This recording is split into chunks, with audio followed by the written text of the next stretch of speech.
Hello everybody, welcome back to WhatCulture Combat. I am Gareth, of course, and what have we got to do today? We've got to go through some incredible news stories, all the things that have dropped online in the world of MMA. So, first things first, the first piece of news that we're going to go into is all about Jon Jones. He seems to be cropping up left, right and centre right now. He's a hot topic after his big fight at UFC 247, the controversial win that he had over Dominick Reyes, and he's not dropped things just yet. Obviously, most people out there, most kind of general fans, the majority of MMA fans actually, not just general fans, they kind of scored that fight as Dominick Reyes winning 3 rounds to 2. Reyes obviously has come out as well and kind of like banged his own drum and said, yeah, I was cheated out of that fight, I deserve a rematch. Of course he's going to say that, he wants a rematch, he wants to be the champion. And I for one would like to see that match happen, but that's something else, we'll get there later. Jon Jones has apparently got his own theory, and he's come out on Twitter and said that Dom completely stopped fighting in the championship rounds, the 4th and 5th rounds obviously, and has the audacity to be mad at the judges. Don't be mad at the judges, be mad at Dom's conditioning guy. Man started to give up when the water got deep and is now going around doing interviews talking about being robbed. When will these young boys start taking responsibility? That's what's wrong with boys these days. Fight and talk from Johnny Bones Jones. To be honest, I kind of get his point of view.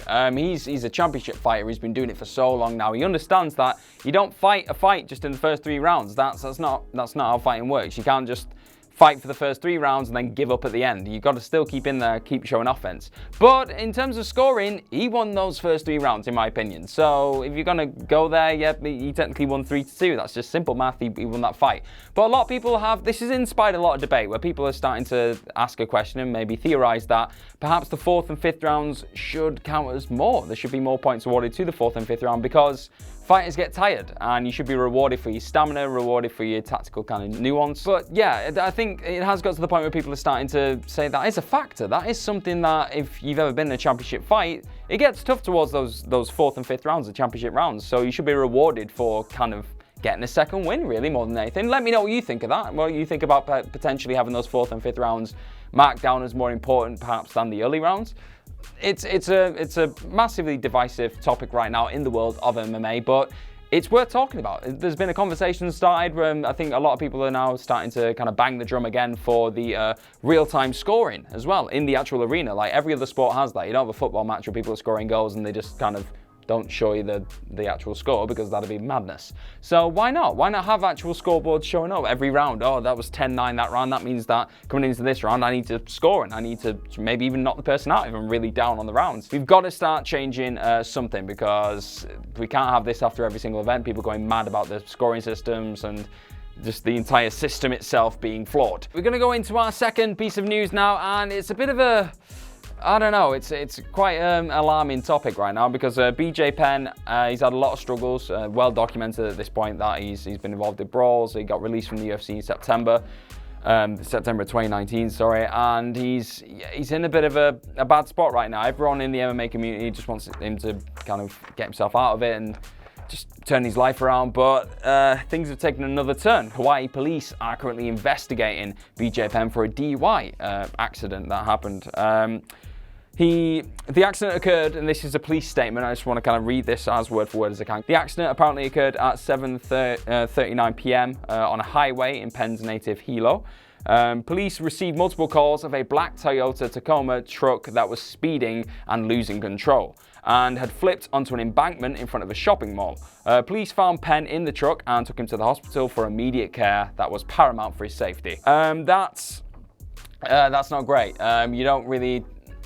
You just don't want to see this happening to any fighter where they've been such a kind of legendary figure for so long, had all this success, had all this kind of acclaim, and then something's gone off. And he's had a lot of kind of personal struggles that he's dealing with as well, and these seem to be influencing his personal decisions, like this, apparently being under the influence. The statement actually goes into more detail and confirmed the investigation, which he said was for operating a vehicle under the influence of an intoxicant. I think everyone just wants him to get himself out of it, and we're all sending support for BJ Penn. This isn't on, you can't be drinking, driving, people are in danger, everything else like that. I'm not condoning that for a second, but he needs help, and whether he wants to get that help himself, which he evidently needs to, or somebody, I have no doubt that his family are trying to support him and trying to get himself out of this slump, but all us as MMA fans can do is try and send our support to him and hope that he comes out the other side of this and starts making better decisions again. Okay, the last piece of news we're going to go into today is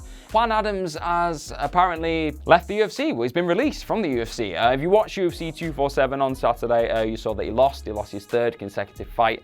He lost the first two via decision, and then he got knocked out by Justin Tafa.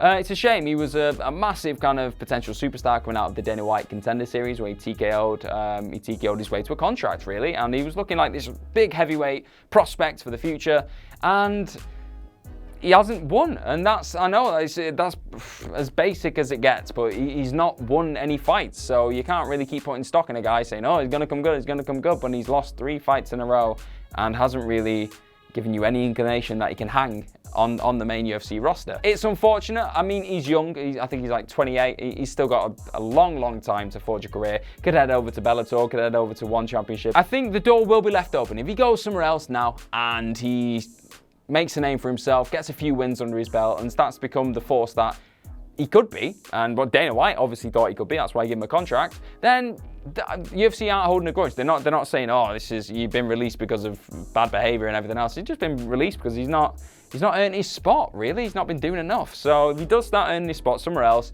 I have no doubt they'll let him back into the company at some point down the line, which would be great, because I quite liked Juan Adams. I thought he had a lot. I thought when he came into that 247 fight, he came in with a completely kind of altered style. He was going for the kind of using his reach, using his fingers, very Jon Jones-esque, trying to, kind of put his opponent off by using the outstretched hand kind of thing to not poke people in the eye, but it was a very awkward thing to deal with for Tafa. He dealt with it because he knocked him out, but he was trying new things, but it just sadly didn't pay off at this point. So hopefully he can progress and become a better fighter in the future and return. That's what we like to see. And that is our news roundup of the day. What do you think about Jon Jones pretty much calling out Dominick Reyes for not having a good gas tank?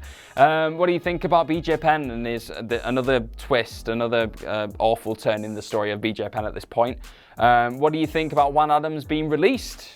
What do you think about that? Do you think he's going to head off to Bellator, to One Championship, or do you think he'll just scrap it all together and do something else? We don't know. I don't know. Maybe somebody out there does know and they can let us know. But yeah, I've been Gareth from WhatCulture Combat. Thank you very, very much for watching as always. Don't forget to like, share, and click on that subscribe button. Check out all things WhatCulture Combat. We've obviously got our Twitter page as well. So follow us on that. It's WhatCulture Combat. I think it's WC Combat. Have a check for it. Type in WhatCulture Combat. We'll pop up. And check out myself there on Twitter. I am GMorgan04. Thank you again. Thank you. I will see you very, very soon. Bye-bye.